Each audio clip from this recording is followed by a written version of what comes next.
What if I told you the reason you can't stick to anything isn't because you're lazy, distracted, or undisciplined, but because your brain might actually be wired for something bigger? What if your unfinished projects, your shifting interests, your inconsistent passions aren't weaknesses at all? What if they're signals? Signals that you're not meant to master one thing, but to connect many. And what if the world has been teaching you the wrong definition of success this entire time? Stay with me, because by the end of this video, you might completely reframe the way you see yourself.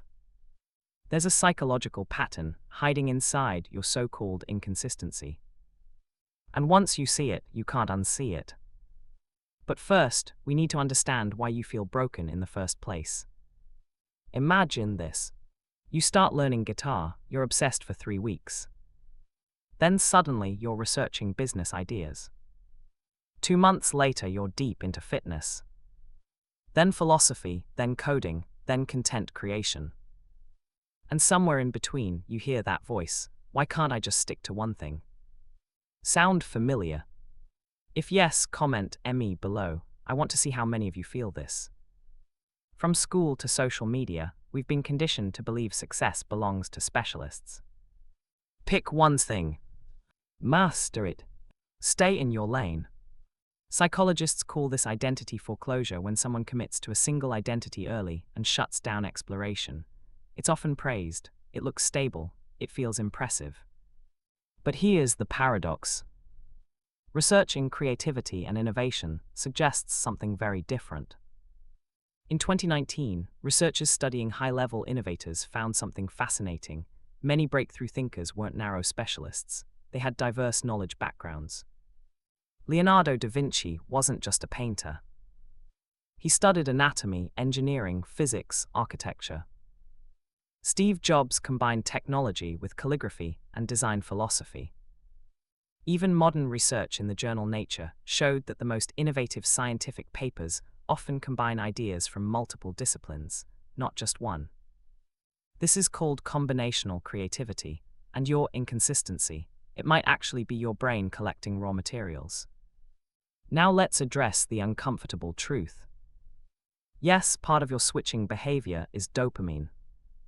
The brain loves novelty. New goals trigger the reward system. The anticipation feels intoxicating. Dr. Kent Berridge's research on dopamine shows it's less about pleasure and more about motivation and pursuit.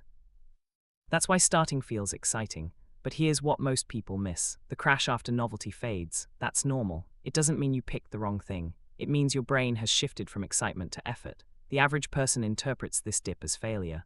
A polymath interprets it as transition. Picture this scene. You're 27. Your friends have clear labels. Doctor, engineer, designer. And when someone asks what you do, you hesitate. Because you're exploring. Society rewards clarity, but growth often requires ambiguity. Developmental psychologist Erik Erikson described identity formation as a process of experimentation before commitment. Yet many adults feel shame for still experimenting.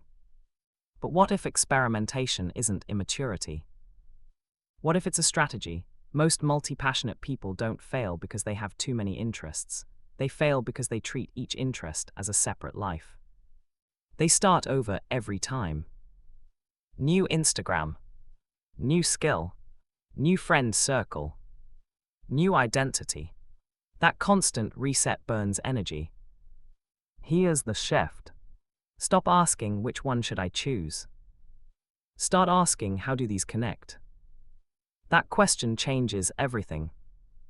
The true advantage of a polymath isn't doing everything. It's pattern recognition. When you explore different fields, your brain builds diverse neural networks.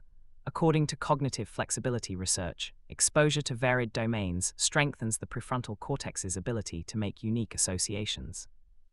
That's why someone who studies psychology and marketing can create powerful content. Why can someone who understands fitness and storytelling can build a brand? Why someone who blends tech and philosophy can predict cultural shifts? The magic isn't in mastery alone, it's in synthesis, but here's the twist. Being multi-passionate can still destroy your progress if you don't structure it correctly. And this is where most people sabotage themselves. You don't need to suppress your other interests. You need sequential obsession. Focus intensely on one area for a defined season: 90 days, 6 months, a year. Extract the skill, absorb the patterns, document the lessons, then integrate it into your larger ecosystem. Think of it like building a skill portfolio instead of a single career ladder. Scott Adams, the creator of Dilbert, argues that success often comes from stacking moderate skills in unique combinations rather than being world-class at one thing. You don't need to be the best coder in the world, but coding plus psychology plus communication. That's rare. Let me ask you something. What if the reason you get bored isn't because you lack discipline, but because your brain craves integration, not repetition? Specialists thrive on depth. Polymaths thrive on connection. When you force yourself into a narrow path, your mind rebels. Not because you're weak, because you're misaligned. A single root identity grows tall but can be fragile. A network root identity grows adaptable. In uncertain economies, adaptability often wins.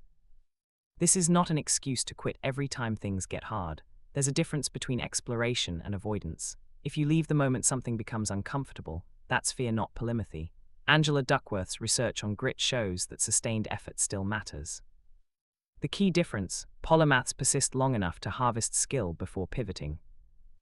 I'm curious, what are the 3 biggest interests you've had in the past 5 years? Type them in the comments. Let's see how diverse this community really is. The world needs specialists, but it also desperately needs connectors. People who translate psychology into business, who blend art with technology, who mixes philosophy with productivity. The future belongs to interdisciplinary thinkers. The World Economic Forum has repeatedly highlighted complex problem solving and cognitive flexibility as top future skills. That's polymath territory. Remember what I said at the beginning, that your inconsistency might be a signal. Here's the truth: you don't have a consistency problem. You have an identity framing problem. You've been trying to become a straight line in a world that rewards webs. Your power isn't in choosing one path forever. It's in weaving multiple paths into something no specialist could replicate. But that requires intention, not chaos, not endless restarting, integration. So here's the question I want you to sit with tonight. Are you actually unfocused, or are you just unstructured? Because those are 2 very different things. One is weakness, the other is untapped design. If this video made you see yourself differently, even slightly hit that like button. It tells the algorithm this message matters. Subscribe if you want deeper psychological insights like this every week, and turn on the notification bell so you don't miss what's coming next. Because in the next video, we're breaking down how to design a life strategy specifically for multi-potentialites, so you stop feeling scattered and start feeling strategic. Until then, stop apologizing for your curiosity. It might be your greatest advantage.